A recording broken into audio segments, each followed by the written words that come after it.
Committee of the whole, please come to order. As we all know, during the city's goal-setting process, Councilwoman DeWeese came forward with a city scholarship program proposal. She labeled it Pensacola's Promise, and she is here today to present that particular program to us. And so, Ms. DeWeese, whenever you're ready, you have the floor. Thank you. We'll just take a minute to get the PowerPoint pulled up, so if you wanted to get a quick drink. I tell you, Ms. DeWeese, why don't you proceed? I know the Deputy Mayor should be here at any time, so Okay, if you'd like to, you Am I have on the floor. Can you hear me? Yes. Okay. I wanted to thank everyone. I'm proud to be back with Council and presenting the Pensacola's Promise to you. The 90-day journey that our committee has been on is what I'd like to share with you today. And I will save introductions until the end, but I will go through who is actually on our committee. It's a big day in Pensacola, as the mayor had said. We were at the Chamber Career Academies Awards Luncheon, which is through the Forward Pass Foundation also. We've been designated as a hub, and the Career Academies actually are very focused education for our students in middle and high school, and they get certifications for whatever careers they're choosing. But the Chamber and the school district is heavily involved in that today, so some of our members from the committee may not be able to make it. So I'll go ahead and get started and describe to you a lot of what we do as leaders in the community. We look at data and we look at outcomes and we have discussions on what's already happened. And I'll tell you, this 90-day committee, we went into the community. We had over each council district, we had meetings and met with citizens and also experts and looked at the inputs, the opportunities that children have in their lives, either through the school district, in their neighborhoods, through their churches, and then also community centers and libraries. But we tried to get a handle on what we can do to encourage purpose in their life, not just an idea of who they want to be, but to be able to show them a path to that success. And, you know, at the core of the Promise Plan, at its inception, is that it is a place-based scholarship, but it's also an economic development tool. So if you look at it from that perspective, for us to endeavor to find an economic development opportunity, but also a workforce development opportunity, and be able to give scholarships to every resident of the city of Pensacola that qualifies, it's a huge opportunity for us as a council to lead, to have a legacy, not just an opportunity for our citizens, but to transform our community. I believe it's something that we'll be able to look back on and be very proud of, that we were the ones that led the way for this. So I'd like to share with you our journey and give you the great deal of information. I have timed it out. There's 25 slides. I will go at a rapid pace, so we will have more time for discussion because I really do want to hear your questions. I do want to let you know that in the 90-day process, we did pay particular attention to the concerns of council as the funding issue, not being taxpayer funds, and in discussing that with a lot of folks around the city, that was a sticking point. So you'll be pleased to hear the funding source and the opportunities there at the end of the presentation. We also did address the parochial school and private school issue. I do want to point out that in most of the programs, if not all, it is only for public school students. So the exception that we've made as a city, if this is the way the plan is proposed, if that's what we are doing, is an exception that is not normally made. So we did address that, and the opportunities are much like with Bright Futures, where they would have volunteer hours back. That is not written in the plan because that's not an exact defined number at this point. So I did want to make you aware of that. I did listen close to your concerns and spent 90 days with the committee. So here we go. I, of course, was on the committee. Don Chu, who is in the audience, is with the University of West Florida. Carolyn Spooner, Escambia County Schools. She's the director of high schools at Escambia County School District. Deanna Neal is one of the vice presidents of the PTA.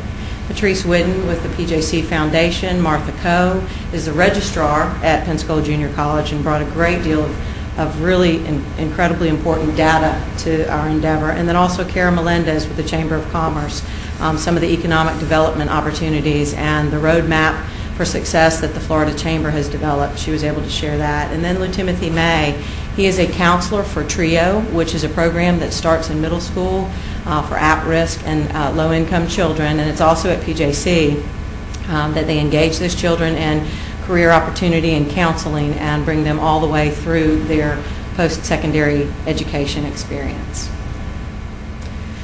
As I brought to you at my original proposal, when we sit as a council and we set our goals and we look at our goals that we have ratified for this year and also the issues that are pervasive, or you could call them most prevalent, year after year, things that we strive to make an impact with.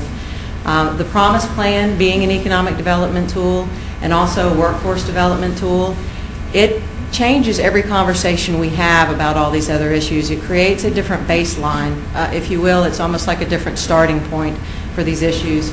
And when you look at having a place-based scholarship, that you have needs-based and you have merit-based, and this Promise Plan stands to fill those gaps, almost like the glue that holds all of these other issues together, that you can change the conversation about annexation because it becomes more important to be in the city of Pensacola. Population attraction, that people are going to want to live in a city that cares so much about itself and its future that they're investing a small amount of their funds in college education or post-secondary, really, for workforce development.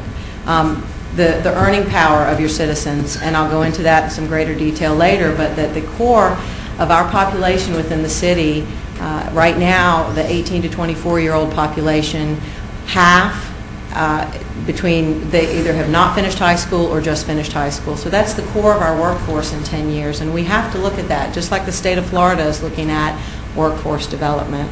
And I'll give you more details on that later. And then property values, that if you are a resident of the city of Pensacola and say you're a retiree, well, if you wanted to move out and this plan is in place, people are going to be wanting to move into the city, so your value will naturally go up. And then the obvious with citizen education. The roadmap that I had mentioned, we had some input from Kara Melendez with economic development at the chamber, but also some of the citizen input, folks that had been down at Tallahassee just listening to the roadmap for 2010 to 2015, the strategic plan.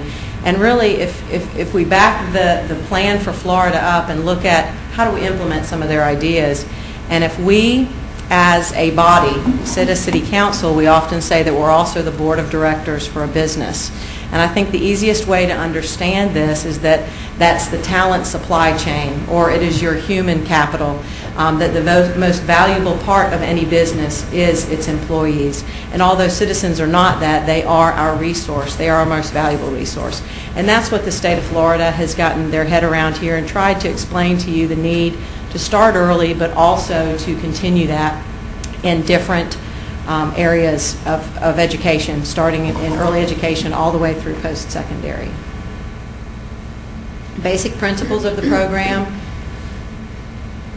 It's an economic development initiative with a scholarship program at its centerpiece. It's place-based, that the recipients must reside in the city and graduate from high school in Escambia County with a minimum of 4 years of residency. So continuous residency from 9th grade on, they would get 65%, and I'll show you that in a later slide.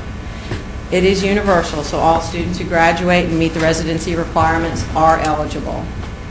It's generous. The scholarships cover 65 to 100% of tuition for up to 4 years of college. It's flexible. Scholarships may be used at Pensacola Junior College, University of West Florida, as well as vocational educational programs, George Stone, or other certificate programs. The potential outcomes, what I mentioned before about human capital. And these are documented outcomes in other communities that they have changed some of these issues to reduce the dropout rate and increase high school graduation rates, narrowing of college attendance gap by income and race, which there's a huge gap in Pensacola. Increased college attendance and completion rates, positive impact on teacher quality, and the narrowing of K-12 achievement gap because of greater socioeconomic and social integration. Creation of a better educated local workforce. The numbers I mentioned to you before, Dr. Duma came from PJC as one of our experts to explain to us some of the demographics of the city of Pensacola